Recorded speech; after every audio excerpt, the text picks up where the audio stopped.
Hey everybody, thanks for tuning in to another episode of In the Green Room with Aidan. So I have a really unique one for you today. I got the chance to sit down with Peter Asher, who, if you don't know, is basically music royalty. From Peter and Gordon to producing James Taylor and Linda Ronstadt, the man has seen it all. Now, full disclosure, we had some weirdness with the video during this one, and honestly, it just didn't do the conversation justice. So, I'm pivoting this interview to an audio-only experience. I wanted to make sure you could really lock in and enjoy the stories without any distractions. It's a bit of a shorter interview than what you're used to, but a great one nonetheless. So, definitely stick around for it, and let's jump right into the chat with Peter Asher.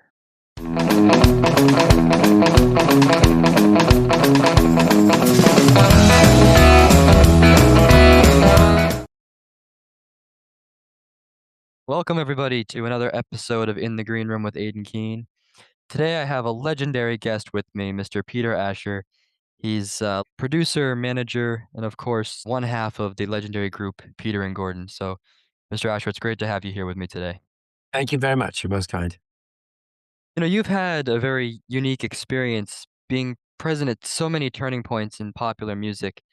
And looking back now from 2026, do some of those moments feel historic to you, or do they just feel like a period in your life that, you know, you were grateful to go through? A bit of both, I suppose. I mean, at the time, of course, nothing seems historic. I mean, it's just whatever happened that particular day. But upon reflection, of course, you realize, well, that was kind of an important moment, and I was lucky to be there.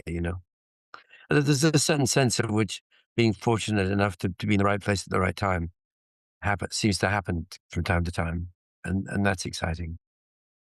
And I'm wondering, how did you get your intro to the music world? Well, the music world in general, I grew up in a very musical household. My mother was a professional musician. She was an oboe player, and ended up being oboe professor at the Royal Academy of Music in London. So uh, my father, though he was a doctor by trade, was also a big Gilbert and Sullivan fan and a pianist himself. And so I guess music was part of my life from a very early stage, indeed. And I didn't do my piano lessons like I should have. I took piano lessons, we all did, but I was too lazy to practice, unfortunately.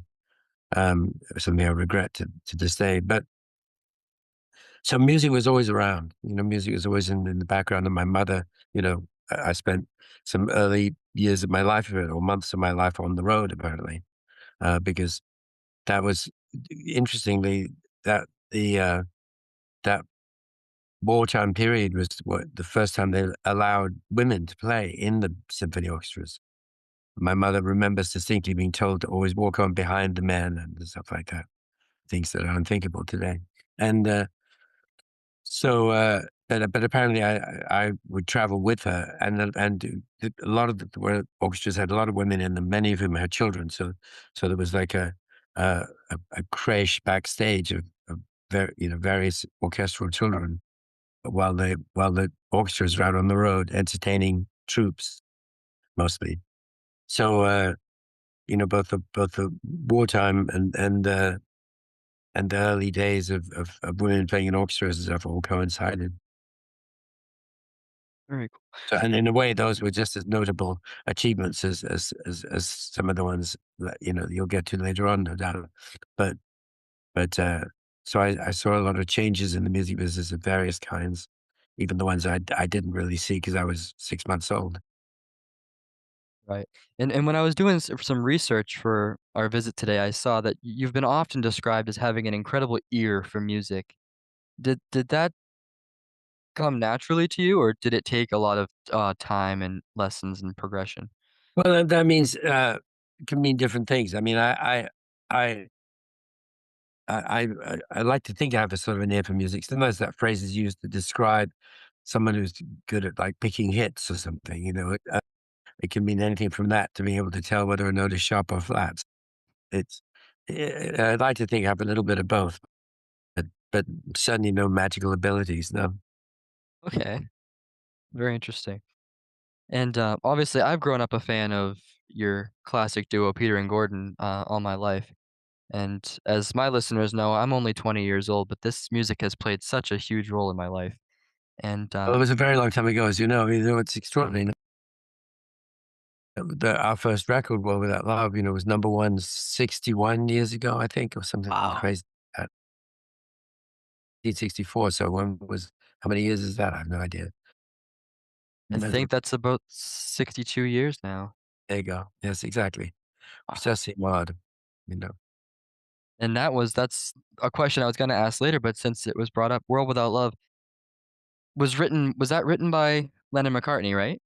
Well, written by Paul, by himself. Written by Paul, okay. What was that like at the time to have a hit written by one of the Beatles? Well, it was great. I mean, it was a reject song. I mean, it was an unfinished reject. Okay. You probably know the story, but John didn't think much of it. He sort of despised it a bit, and thought that the first line of lyrics, "Please lock me away," was a ridiculous way to start a song. You would say to people, "Yes, I'll lock you away." The song's over. So they clearly weren't going to cut it. So, and I'd had the good fortune of hearing it in its unfinished form. Didn't have a bridge, just a verse melody, and that was it. I have the demo still that he made for me back in that year, 63, I guess. Um, but yes, of course, it was just fabulous to have a song that turned out to be a hit. The fact that it was written by Paul was an incidental bonus, Right, you and know. do you think that the fact that it was Paul's lyric writing had anything to do with it becoming a hit? Just because of his writing gift? Well, the fact that it was a great song had something to do with it becoming a hit. Yes, it's a song I liked the first time I heard it, and that's why I asked Paul when we got a record deal. I went back to Paul and asked him if we could have it. He said yes. At the time, I didn't realize what a significant yes that would turn out to be.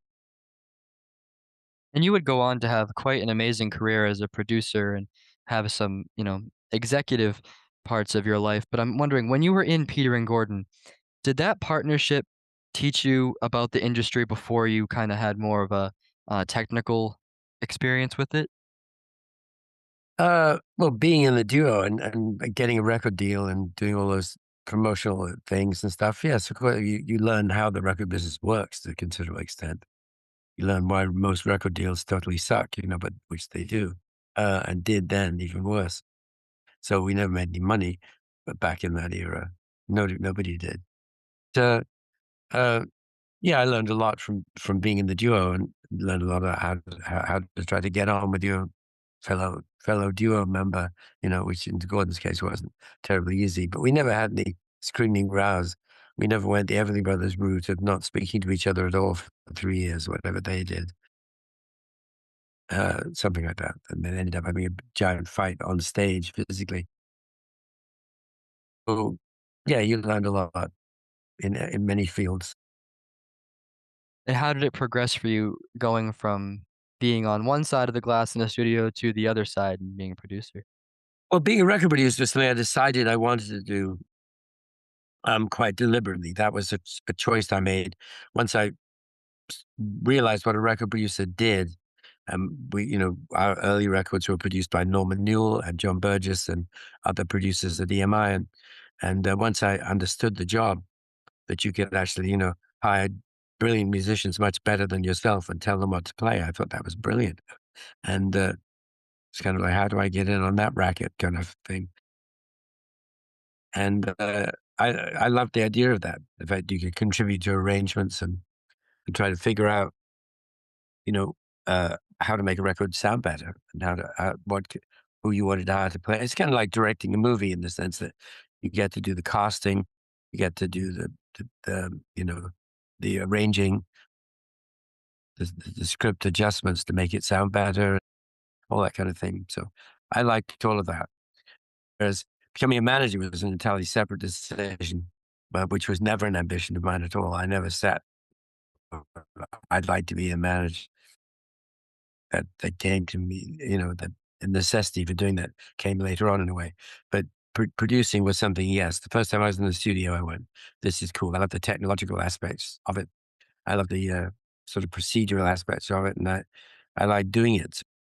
So luckily, I got people who d- sort of decided to give me a try and let me have a go at it. Because but back then, of course, you really couldn't demonstrate your record production skills in any other way than being in a real studio with real musicians.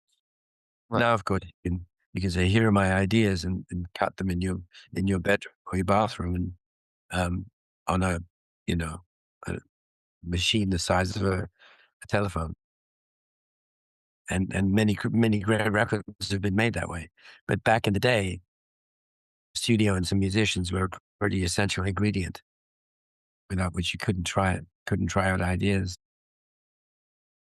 I'm actually studying at Bridgewater State University right now here in Massachusetts, music technology, hoping to have some sort of experience in the studio. And I've been learning about the history of it, and I find it amazing how, especially technology, how that's changed over time. But I'm Yeah. wondering, have the credentials needed to be a producer changed as well? But yes, I think so. I mean, nowadays, most producers, not including myself, become super expert in the actual technology of, you know, operating Pro Tools or Logic or whatever you decide to work in. Um, so that's changed a bit. I'm still better off with an engineer who can do that stuff quickly. I can try, but it's it'll take me hours to achieve some simple result. Whereas so I can poke at the screen and go, move this bit here, slow this bit down, tune that, do this. Um, I work a lot better with an expert by my side. And I would too. I mean, like I said, I'm still learning, but it's certainly a lot of fun getting to be on the directing end of a song because, Of course. we Yeah. always hear finished products, but to Yeah. actually be a part of the creation is a whole different experience. And one thing that a lot of people listening might not know, and it's something that I actually didn't know until I was doing some reading, that you helped discover some of the most iconic names of all time, like James Taylor, Linda Ronstadt. What was that experience like? And I'm wondering, when you hear their songs now that you had a part of, do you think back to the moments in the studio with them and how they were made? Yes. Yes. Very generally speaking, yes. So if certain songs, pop up on the radio, it does take you back exactly to the first time you heard the song or the first time you recorded the song or whatever. And the first time I heard James, yeah, but that was extraordinary. I thought, either I'm crazy or this guy is uniquely brilliant. Songs are great. I love this guitar playing. I love this singing. I love the songs. He had the the voice of a folk singer, but at the same time he had the phrasing and style of Ray Charles and Sam Cooke. So it was an extraordinary mixture, and I loved it. I thought, again, literally, either I'm crazy or everyone else will like this as much as I do, and that's why I decided to sort of. That's when I became a manager. After I'd signed him to Apple Records, when we left Apple, I became his manager and sort of bet my career on his, Of and moved course, full to record. Go ahead. America on his behalf, to Incredible. America in order to as manager. And Apple Records, of course, as many people know, was the Beatles record label. Did Yeah. that connection come through from Paul in your work at Apple Records? But yes, Paul had asked me to. Um, Initially, he knew that I was starting to produce records, and he asked me if I'd like to produce some records for Apple, which he was just in the process of coming up with the idea for.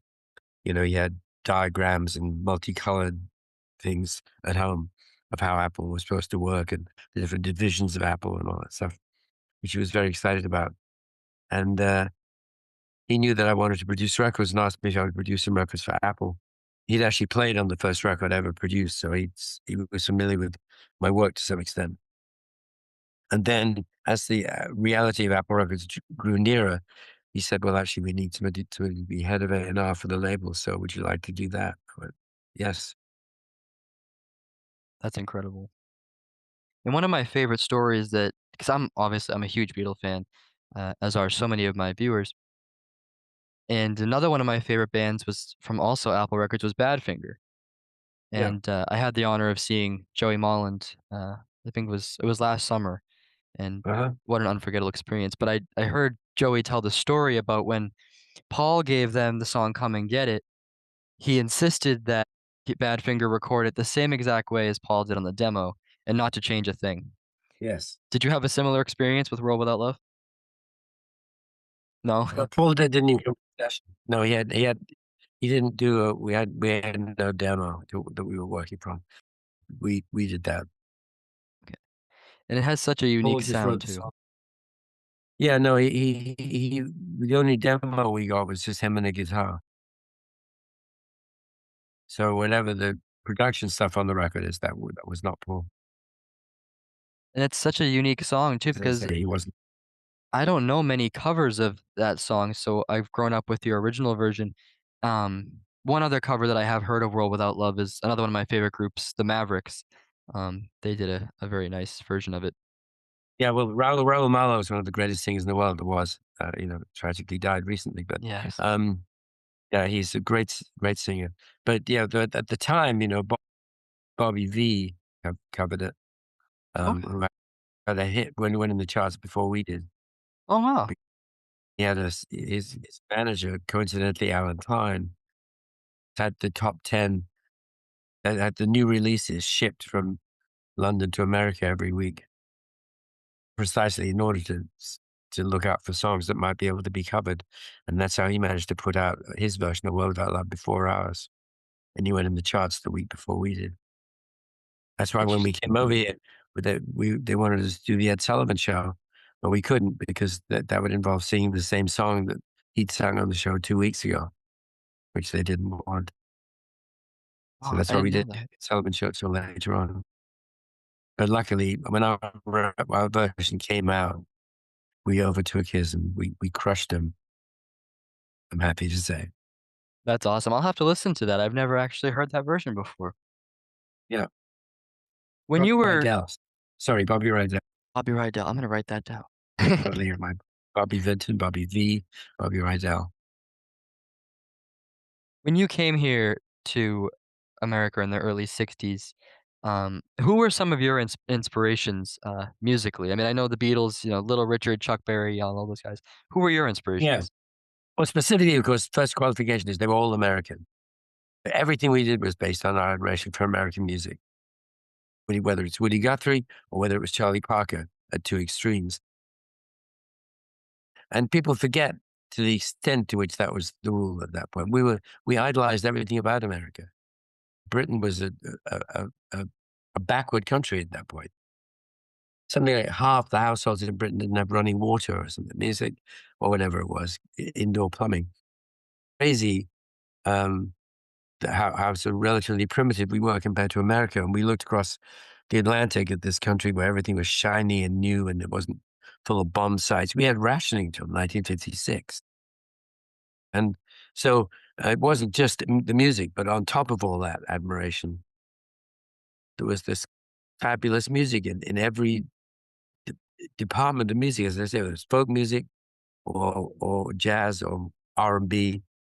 We loved all of that. And of course, in Gordon and my case, since we were a duo, with no question as to who our idols were in that particular regard, and that was the Everly Brothers. I mean, every British band, the Everlys might have been even huger in England than they were in America.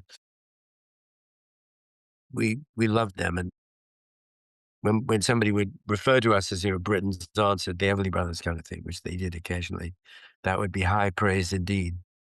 We went to see them every chance we got and admired everything they did. And the same is true of Simon and Garfunkel. The same is true of John and Paul. Same is true of Chad and Jeremy. You can't name a duo that wasn't substantially influenced by the Everlys. Right.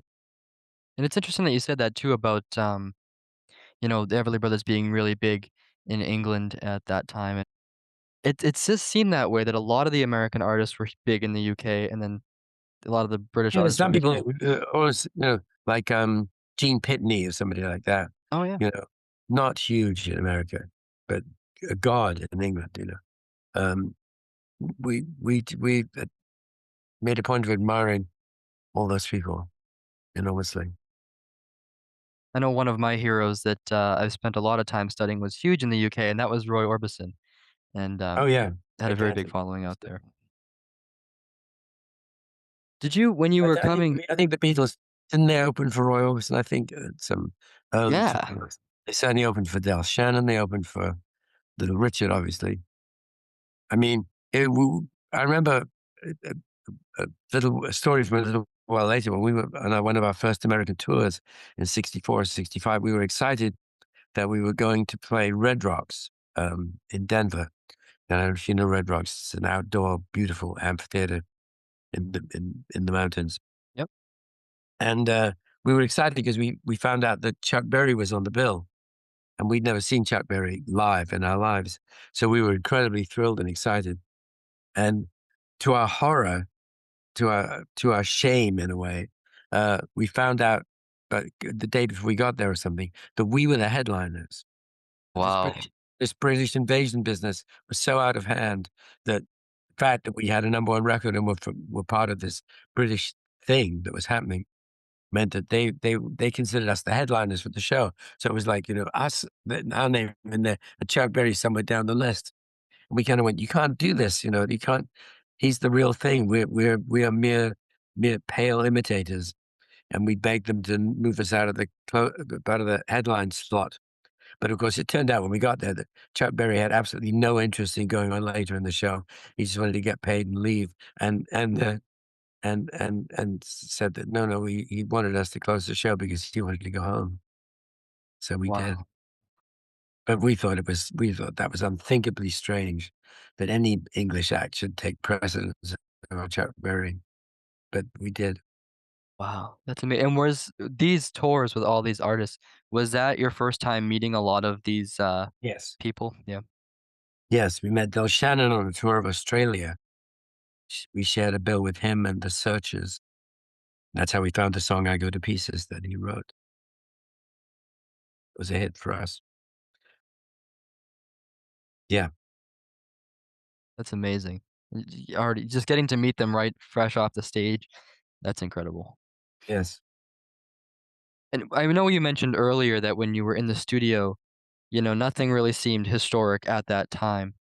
But looking back on some of your studio work, were there moments where, you made we'll say a yes or no decision that ended up shaping much more than you realized at the time? Maybe if it was a recording, Well, not so much yes or no decisions, but just, I mean, when we were working on "You're No Good" with Linda, uh um, doing all the guitar stuff with Andrew Gold, which is he's a brilliant musician who played all the guitars on that song.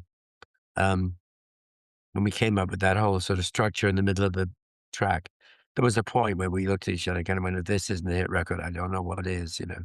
If this isn't number one, well, I'll eat my hat, as it were. And fortunately, it was. But there's times when you feel that unless you really screw things up, this bodes well, you know. Absolutely. And music obviously, changed so much over time, from the 60s, 70s, each decade was just so different.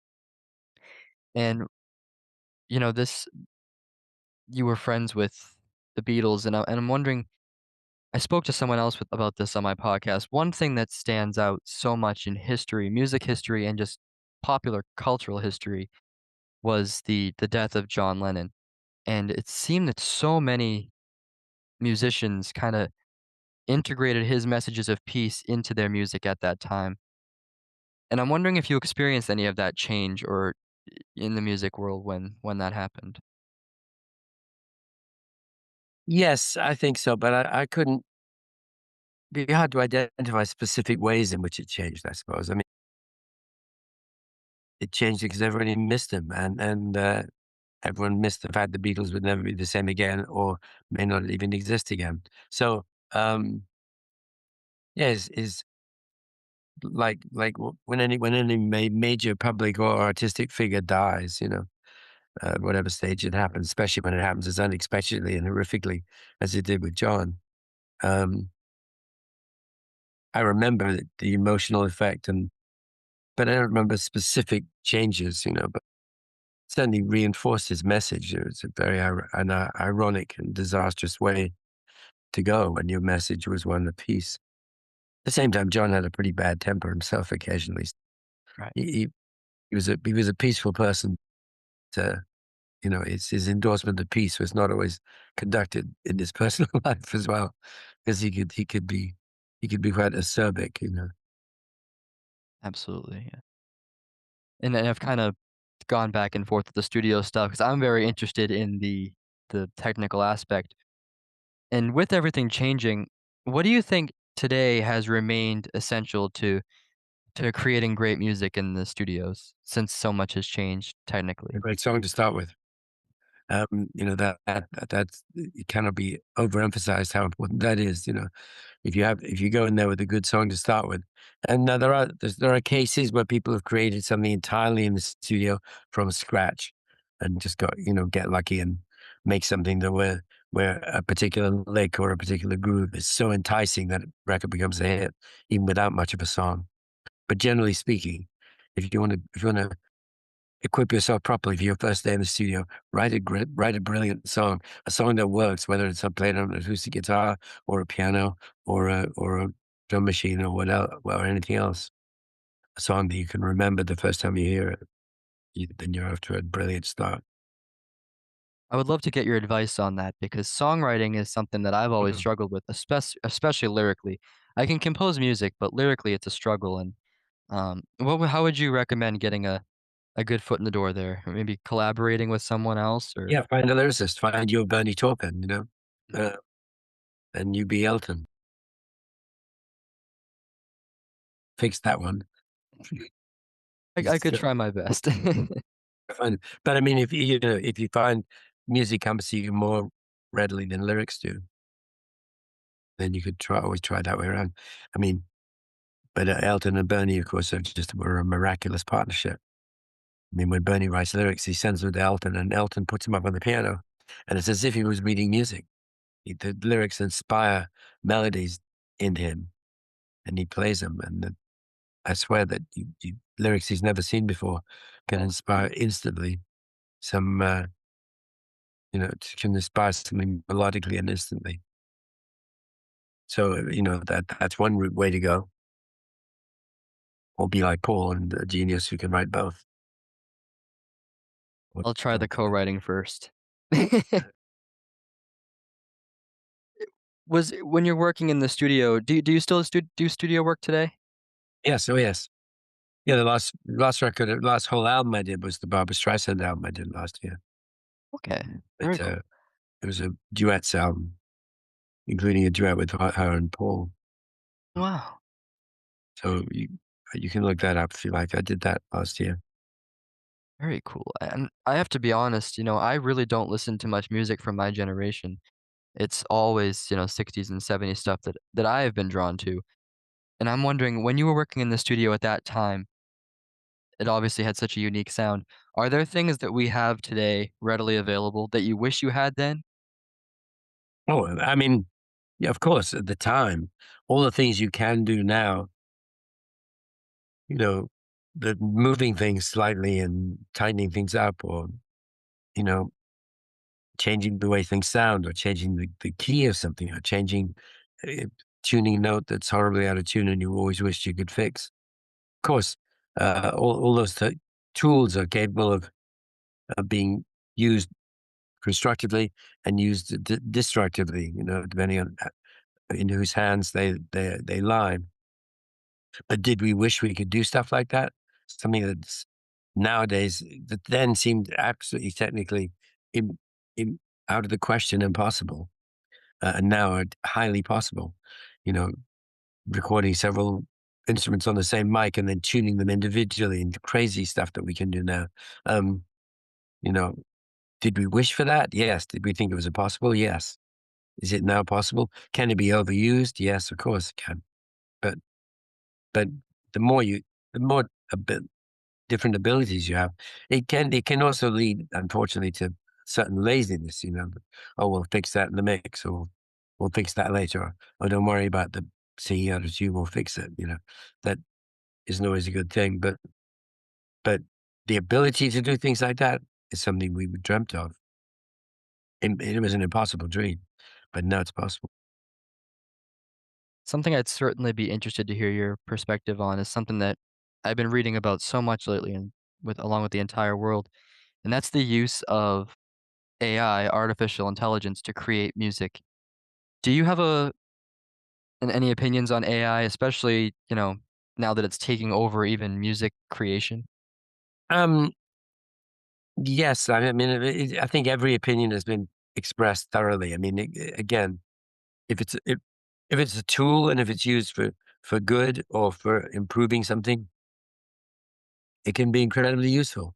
If it's a tool for being lazy and not bothering to write a tune yourself and coming up with something mediocre that's based on everything that's on the radio rather than what's in your heart, um, then it's a bad thing.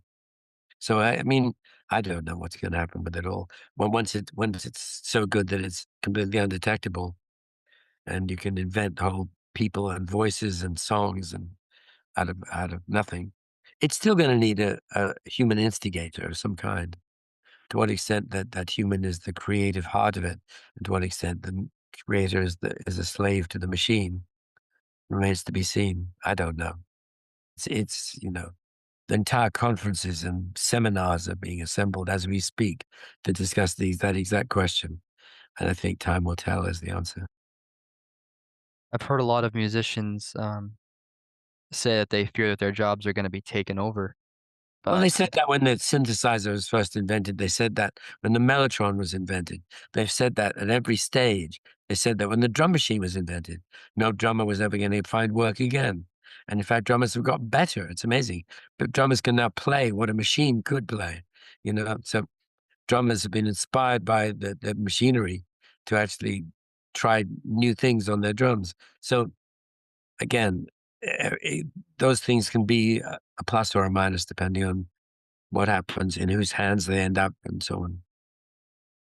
But each time any electronic version of an instrument came out, everyone said, "That's it, we're all doomed," which we may well be. But again, we'll see. I have one more question for you, and that is, what are you up to today? Are you planning any tours for this year or new music, I've perhaps? got some gigs coming up, yeah. And then there's a 60s cruise that I host every Ooh, year that is in March, I think. Um, March something or other. And I'm doing that for a week. You just cruise around the Caribbean with a bunch of aging 60s music fans and meet them all and stuff. It's fun. So, and I've got a couple of projects in mind, but I don't know what my next actual album project is going to be yet at this point. I'd like to work with a band for a change because, so I get spoiled so much working with most of the records I've done have been things where you hire studio musicians, who are brilliant, are dear friends of mine, and I have favorite musicians, of course, but they can play anything, and play it perfectly. And with a band, you know what the musicians are, and they may be idiosyncratic. They may be, have a particular style of their own, and you're working quite differently with a self-contained unit of here's to the players. Let's make them sound as good as they can. And I haven't really done a band since 10,000 Maniacs, I suppose, which was years ago. So my instinct is that if I get lucky, I'll discover a band that who I'm so impressed by that I think I could help them in the studio. That's really, incidental. But but does such a plan currently exist? No, it's just in my imagination. I'm thinking maybe I'll do something that's self-contained. that'd be cool. That'd be great to hear some new music. Yeah. I've always wanted to go on that Flower Power cruise. I haven't gotten there yet, but perhaps at some point. And I Yeah, was you so should. bummed too. You were actually right down the street from me not that long ago at the Regent Theater in Arlington, Uh, Massachusetts. I couldn't be there, so I hope you'll come back sometime soon. I imagine I may. I'm sure I will. Yeah, it was a good gig, as I recall. Yeah, I really hope to hear you play live sometime. That'd be great. Well, thank you so much for taking the time to be with me today. This has been a great honor and a privilege, and It's a pleasure. Anytime. I really appreciate that. And I always really admire uh, people like yourself, and hearing advice from you. It means a lot to me that you would take the time to be here. It was my pleasure. Thank you very much. Thank you. And to everybody listening, as always, stay tuned for our next episode in the green room, which will be tomorrow with legendary comedian and actor Mr. Eddie Deason. It's sure to be a great time. So Thank you until very then, much. may God bless you all, and we'll see you again soon.